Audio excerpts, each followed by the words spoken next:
I didn't tell you, in Vietnam, my first tour in Vietnam, I was a FAC, a forward air controller.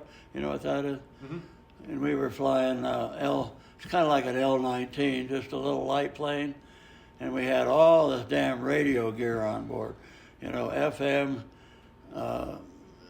we had VHF, FM. I don't know if we had any single sideband on there. But then we had rocket rails on each wing with two white phosphorus 2.75 rocket. And because of the jungle so thick over there, on the head of the rocket, they had great big white phosphorus. And with all this radio gear and all that crap, the thing was almost non-flyable. A brick. But that was pretty interesting, you know. We controlled all the fighters and everything. And of course, we controlled a lot of Navy and probably Marine guys too off of carriers. Did you do that in the air while you were flying? You were doing the controlling? Yeah, it was all airborne. You know, nowadays they use lasers and all that on the ground. But yeah, we on our frag, we had I went over with the Big Red One, the 1st Infantry Division, and they were kind of like, well, there are 3 brigades, and they were all in different areas. Vietnam was a totally different ball game.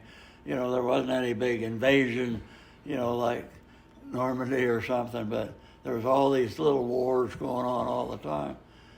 But the frag, in other words, I owned being an Air Force officer, I was responsible for the TAOR, Tactical Area Responsibility, for the first Brigade, which I was the ALO, Air Liaison Officer for the 1st Brigade.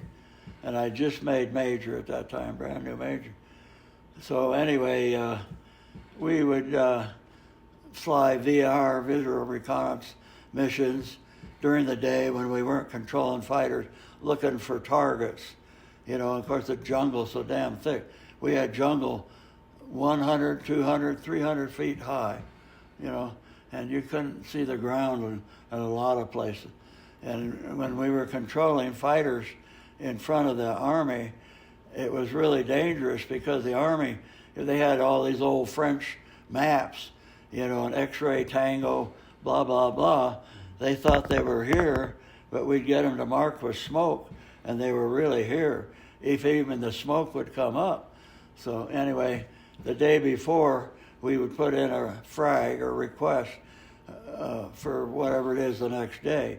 Either we'd find certain targets, and then we would request, you know, either like the Navy guys would come in an A4 with 2,000 pounders, and of course they wanted to drop immediately because the little airplane, it was a long ways in, they needed to get back to the carrier fuel-wise.